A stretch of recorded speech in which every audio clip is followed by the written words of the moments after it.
Hi praise lord, నా పేరు Anand. Welcome to the scripture together YouTube channel.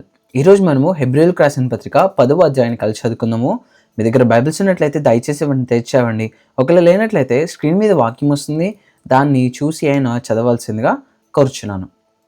ధర్మశాస్త్రము రాబోవుచున్న మేలుల ఛాయగలదియే గాని ఆ వస్తువుల నిజస్వరూపము గలది కాదు గనుక ఆ యాజకులు ఏటేటా ఎడతెగకుండా అర్పించు ఒకటే విధమైన బలులు వాటిని తెచ్చువారికి ఎన్నడూను సంపూర్ణ సిద్ధి కలుగుజేయ నేరవు. అలాగు చేయగలిగిన ఎడల సేవించు వారొక్కసారి శుద్ధపరచబడిన తరువాత వారి మనస్సాక్షికి పాపజ్ఞప్త ఇకను ఉండదు గనుక వాటిని అర్పించుట మానుదురు గదా. అయితే ఆ బలులు అర్పించుట చేత ఏటేటా పాపములు జ్ఞాపకమునకు వచ్చుచున్నవి. ఏలయనగా ఎడ్ల యొక్కయు మేకల యొక్కయు రక్తము పాపములను తీసివేయుట అసాధ్యము. కాబట్టి ఆయన ఈ లోకమందు ప్రవేశించినప్పుడు ఈలాగూ చెప్చున్నాడు, బలియు అర్పణయు నీవు కోరలేదు గాని నాకొక శరీరమును అమర్చితివి. పూర్ణ హోమములను పాప పరిహారార్థ బలులను నీకు ఇష్టమైనవి కావు. అప్పుడు నేను గ్రంథపు చుట్టలో నన్ను గూర్చి వ్రాయబడిన ప్రకారము, దేవా నీ చిత్తము నెరవేర్చుటకు ఇదిగో నేను వచ్చి ఉన్నానంటిని. బలులు అర్పణలు పూర్ణ హోమములు పాప పరిహారార్థ బలులను నీవు కోరలేదనియు అవి నీకు ఇష్టమైనవి కావనియు పైన చెప్పిన తరువాత ఆయన నీ చిత్తము నెరవేర్చుటకు ఇదిగో నేను వచ్చి ఉన్నానని చెప్పుచున్నాడు. ఇవన్నీ ధర్మశాస్త్రము చొప్పున అర్పింపబడుచున్నవి. ఆ రెండవ దానిని స్థిరపరచుటకు మొదటి దానిని కొట్టివేయుచున్నాడు. యేసుక్రీస్తు యొక్క శరీరము ఒక్కసారియే అర్పింపబడుట చేత ఆ చిత్తమును బట్టి మనము పరిశుద్ధపరచబడి ఉన్నాము. మరియు ప్రతి యాజకుడు దినదినము సేవ చేయుచు పాపములను ఎన్నటికి తీసివేయలేని ఆ బలులనే మాటిమాటికి అర్పించుచూ ఉండును.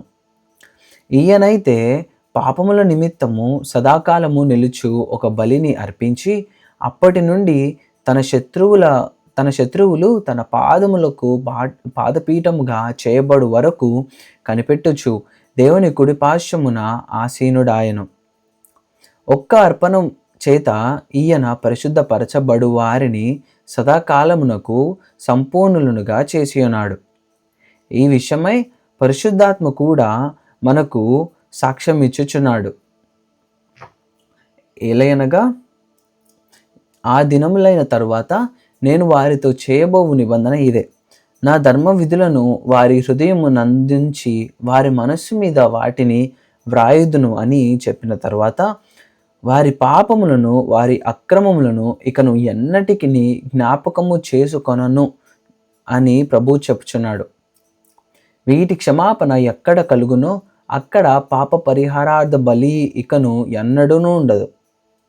సహోదరులారా, యేసు మన కొరకు ప్రతిష్ఠించిన మార్గమున అనగా నూతనమైనదియు జీవము గలదియు ఆయన శరీరము అను తెర ద్వారా ఏర్పరచబడినదియునైన మార్గమున ఆయన రక్తము వలన పరిశుద్ధ స్థలమునందు ప్రవేశించుటకు మనకు ధైర్యము కలిగి ఉన్నది గనుకను, దేవుని ఇంటిపైన మనకు గొప్ప యాజకుడు ఉన్నాడు గనుకను, మనస్సాక్షికి కల్మషము తోచకుండునట్లు ప్రోక్షింపబడిన హృదయముల గలవారమును నిర్మలమైన ఉదకముతో స్నానము చేసిన శరీరములు గలవారమై ఉండి విశ్వాస విషయములో సంపూర్ణ నిశ్చయత కలిగి యథార్థముగా హృదయముతో మనము దేవుని సన్నిధానమునకు చేరుదము. వాగ్దానము చేసిన వాడు నమ్మదగినవాడు గనుక మన నిరీక్షణ విషయమై మనం మెప్పుకొనినది నిశ్చలముగా పట్టుకొందుము. కొందరు మానుకొనుచున్నట్లుగా సమాజముగా కూడుకొనుట మానక ఒకరినొకడు హెచ్చరించుచు ఆ దినము సమీపించుట మీరు చూచిన కొలది మరి ఎక్కువగా అలాగ చేయొచ్చు ప్రేమ చూపుటకును సత్కార్యములు చేయుటకును ఒకరినొకడు పురికొల్పవలెనని ఆలోచింతము. మనము సత్యమును గూర్చి అనుభవ జ్ఞానము పొందిన తర్వాత బుద్ధిపూర్వకముగా పాపము చేసిన ఎడల పాపములకు బలి ఇకను ఉండదు గాని న్యాయపు తీర్పునకు భయముతో ఎదురు చూచుటయు, విరోధులను దహింపబోవు తీక్షణమైన అగ్నియు నికను ఉండును.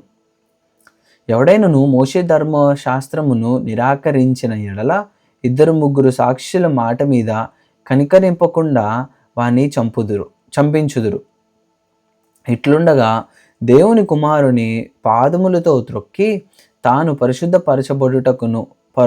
పరిశుద్ధపరచబడుటకు సాధనమైన నిబంధన రక్తమును అపవిత్రమైనదిగా ఎంచి కృపకు మూలమగు ఆత్మను తిరస్కరించిన వాడు ఎంత ఎక్కువైన దండనకు పాత్రుడుగా ఎంచబడునని మీకు తోచును. పగతీచుట నా పని, నేనే ప్రతి ఫలమిత్తుననియు మరియు ప్రభువు తన ప్రజలకు తీర్పు తీర్చును అనియు చెప్పిన వానిని ఎరుగుదుము గదా. జీవము గల దేవుని చేతిలో పడుట భయంకరము. అయితే మీరు వెలిగింపబడిన మీదట శ్రమలతో కూడిన గొప్ప పోరాటము సహించిన పూర్వపు దినములు జ్ఞాపకము తెచ్చుకొనడి. ఒక విధముగా చూచితే మీరు నిందలను బాధలను అనుభవించుట చేత 10 మందిలో ఆరడిపడితిరి. మరి ఒక విధముగా చూచితే వాటిని అనుభవించిన వారితో పాలివారైతిరి. ఎలాగనగా మీరు ఖైదులో ఉన్నవారిని కరుణించి మీకు మరి శ్రేష్టమైనదియు స్థిరమైనదియునైన స్వాస్థ్యమున్నదని ఎరిగి మీ ఆస్తి కోల్పోవుటకు సంతోషముగా ఒప్పుకొంటిరి. కాబట్టి మీ ధైర్యమును విడిచిపెట్టకుడి, దానికి ప్రతిఫలముగా గొప్ప బహుమానము కలుగును.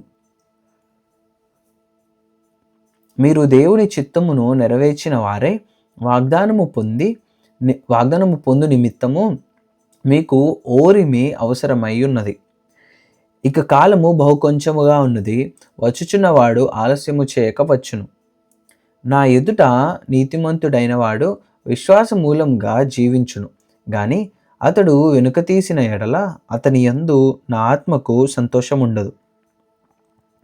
అయితే మనము నశించుటకు వెనుక తీయువారము కాము గాని ఆత్మను రక్షించుకొనుటకు విశ్వాసము కలిగిన వారమై ఉన్నాము. దేవుడిచ్చిన చిన్న వాక్యము దీవించును గాక. ఆమెన్.